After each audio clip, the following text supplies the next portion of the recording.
Hello everyone, welcome all of you लक्ष्य family. हम 12th class की चैप्टर बुक का सेकेंड लेसन, जिसका नाम है द लास्ट लेसन, उसे पढ़ रहे थे।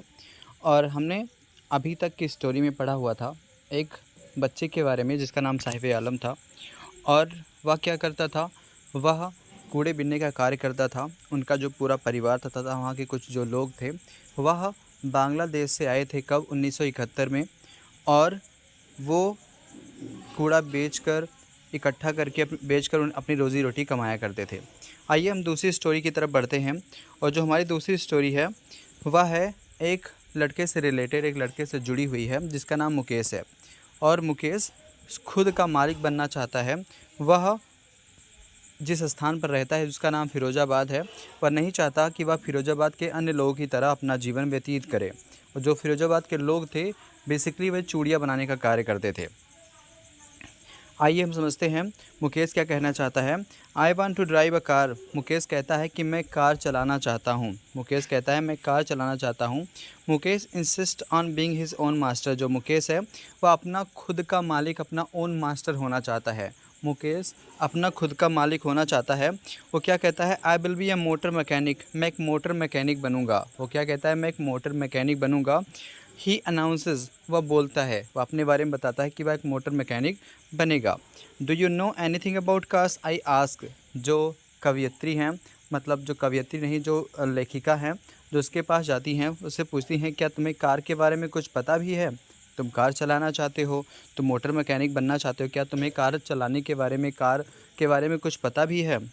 आई will learn to drive a car. हम मुकेश क्या कहता है कि मैं कार चलाना सीख लूँगा। I will learn to drive a car, मैं कार चलाना सीख लूँगा।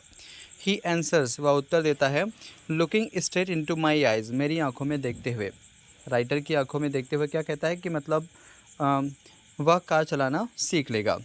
His dreams looms like a mirage amidst the dust of street that his town Firozabad, that fill his town Firozabad.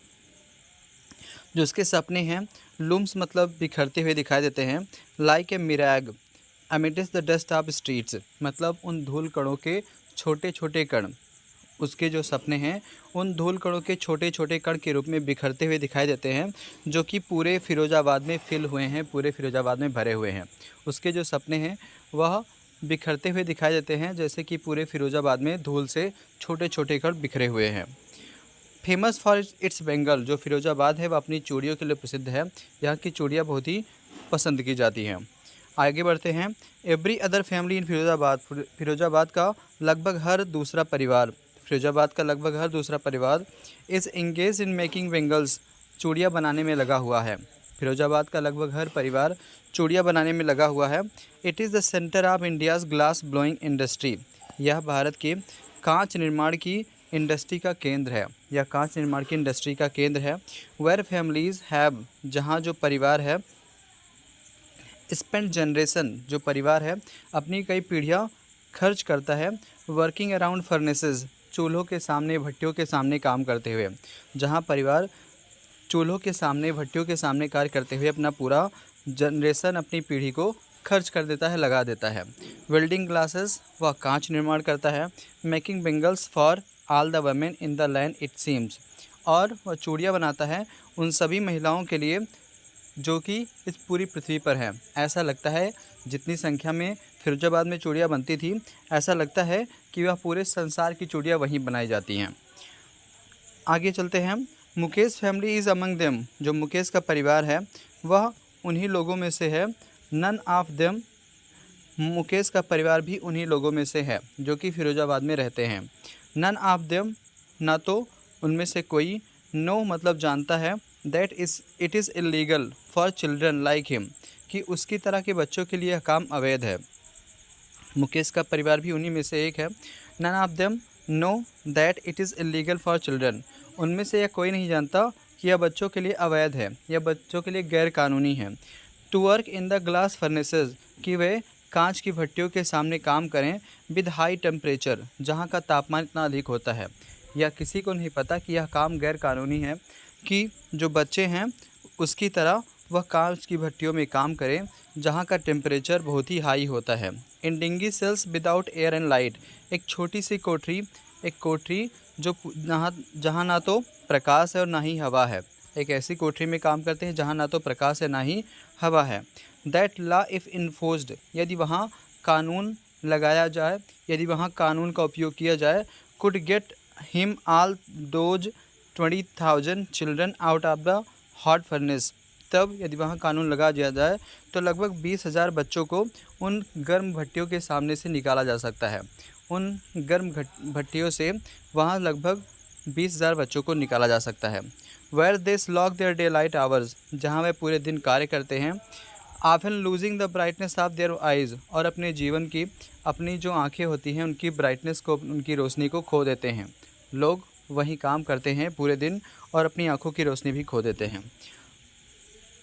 Mukesh eyes beam as he volunteers to take me home, जो मुकेश की आंखें हैं वह beam करती हैं, झलक होती हैं, खुश दिखाई देती हैं जब वह मुझे अपने घर ले जाने के लिए इच्छुक होता है। जब मुझे अपने घर ले जाना चाहता है तो उसकी आंखें चमक उठती हैं। वह जो मुकेश था वह उस राइटर को अपने घर ले जाना चाहता था, लेकिन जब वह ले जाना चाहता है तो उसकी आंखें चमक उठती हैं। Which he proudly says is being rebuilt, वो अपने घर को कह रहा था कि उसका घर निर्माण कार्य में है, मतलब उसका घर का निर्माण कार्य चल रहा है, पुनर्निर्माण चल रहा है। We walk down stinking lanes choked with garbage, हम उन गलियों से होकर गुजरे जो कि गार्बेज से चौक थे, भरे हुए थे। हम उन गलियों से गुजरे जो कि कूड़े से भरे हुए थे। Past homes that remain hovels and crumbling walls, हम ऐसे घरों के पास से गुजरे, हम ऐसे घरों के आसपास से गुजरे जहाँ की जो दीवारें थी वह बिल्कुल पुरानी हो गई थी, जो कि टूटने के कगार पर थी या नष्ट होने वाली थी।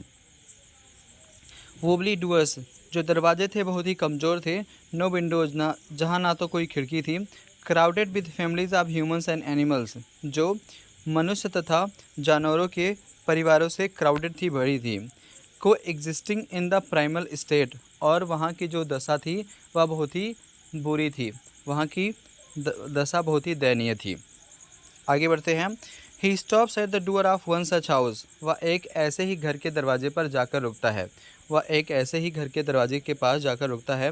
Banks a wobbly iron door with his foot, और अपने पैरों से एक लोहे के दरवाजे पर जोर से मारता है। एंड पुशेस इट ओपन, और उसे धकेलते हुए उस दरवाजे को खोल देता है। We enter a half built shack, हम एक आधी बनी झोपड़ी में प्रवेश करते हैं। हम आधी बनी झोपड़ी में प्रवेश करते हैं। In one part of it, जिसके एक भाग में थैज्ड विद डेड ग्रास, सूखी घास पड़ी हुई थी, जिसके एक भाग में सूखी घास पड़ी हुई थी। Is a fire would stove over, और जिसके ऊपर एक स्टोव रखा हुआ था। विच सिट्स ए लार्ज बेजल, जिसके ऊपर बहुत ही बड़ा बर्तन रखा था। आप सिजलिंग स्पिनाच लीव्स, जिसमें पालक की पत्तियों को सिजलिंग किया जा रहा था, जिसमें पालक की पत्तियों को उबाला जा रहा था। ऑन द ग्राउंड, ज़मीन पर, इन लार्ज एलुमिनियम प्लेटर्स, बड़े बड़े एलुमिनियम के प्लेटों में, आर मोर चॉप्ड वेजिटेबल्स, और भी कटी हुई सब्जियां रखी हुई थी। प्लेटों में, एलुमिनियम की प्लेटों में और भी कटी हुई सब्जियां रखी हुई थी। अ फ्रेल यंग वुमेन, एक कमज़ोर नवयुवती, इज़ कुकिंग द इवनिंग मील, शाम का भोजन तैयार कर रही थी। एक कमज़ोर नवयुवती शाम का भोजन तैयार कर रही थी। फॉर द होल फैमिली, पूरे परिवार के लिए, पूरे परिवार के लिए एक जो नवयुवती थी भोजन तैयार कर रही थी।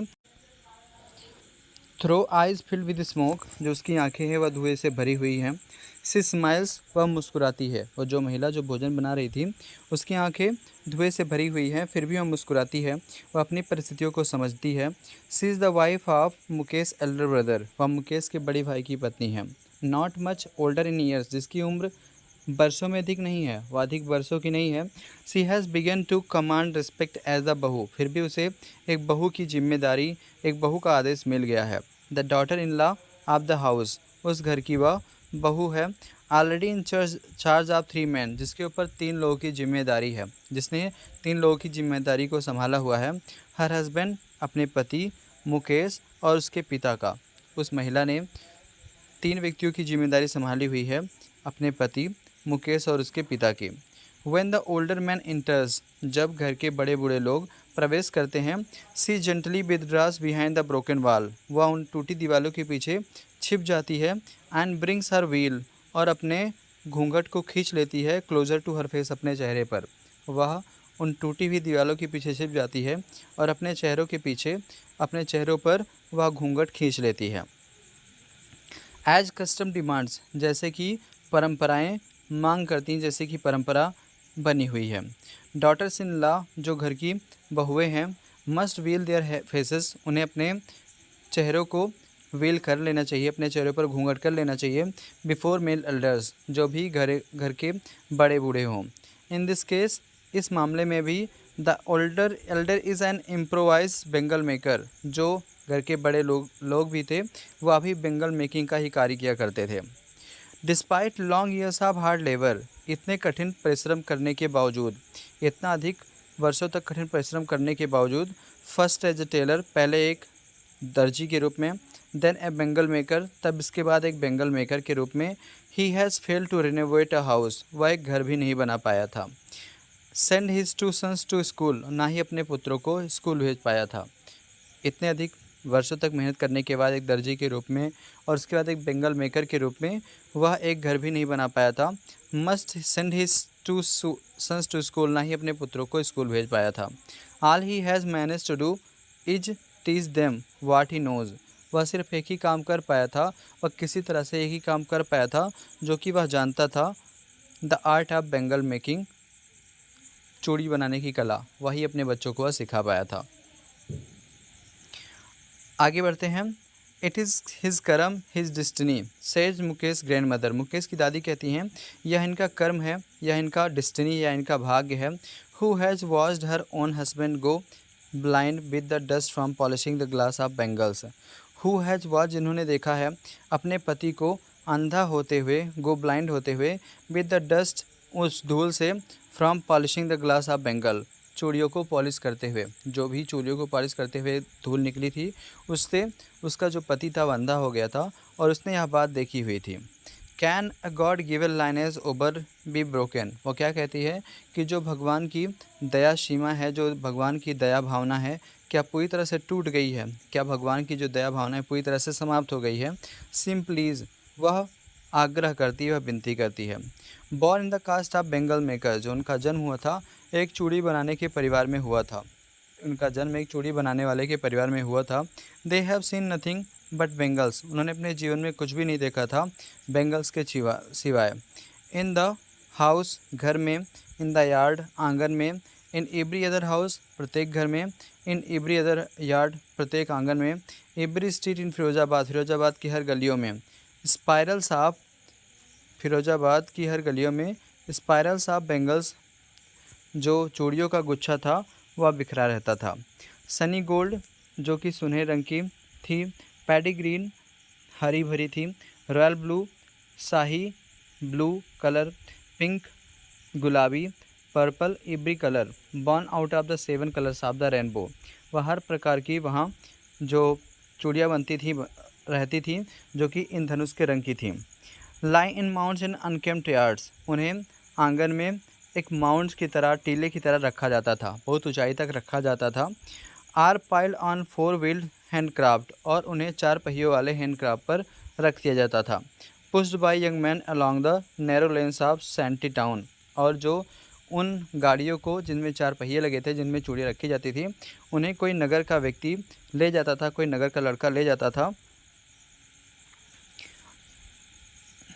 एंड इन डार्क हटमेंट्स, उन अंधेरी बस्तियों में, next two lines of flames of flickering a lamp, कहीं कहीं पर कुछ तेल के लैंप जलते हुए दिखाई देते थे, उस स्थान पर कहीं कहीं पर तेल के लैंप जलते हुए दिखाई देते थे। सिट बॉयज, बच्चे बैठे रहते थे, एंड गर्ल्स, लड़कियां बैठी रहती थी, with their fathers and mothers, अपने माता पिता के साथ। Building piece of coloured glass, वे रंगीन जो शीशे थे उन्हें इकट्ठा करते रहते थे। इनटू सर्कल ऑफ बेंगल्स, और उनका चूड़ी के रूप में उन्हें गोल आकार में बना देते थे।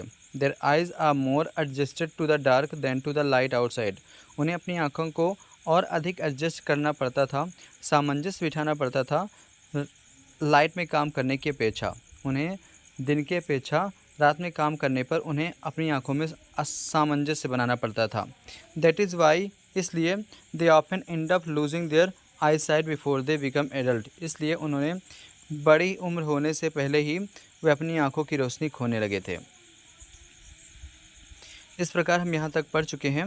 नेक्स्ट वीडियो में हम इसे कंप्लीट करने का प्रयास करेंगे। धन्यवाद।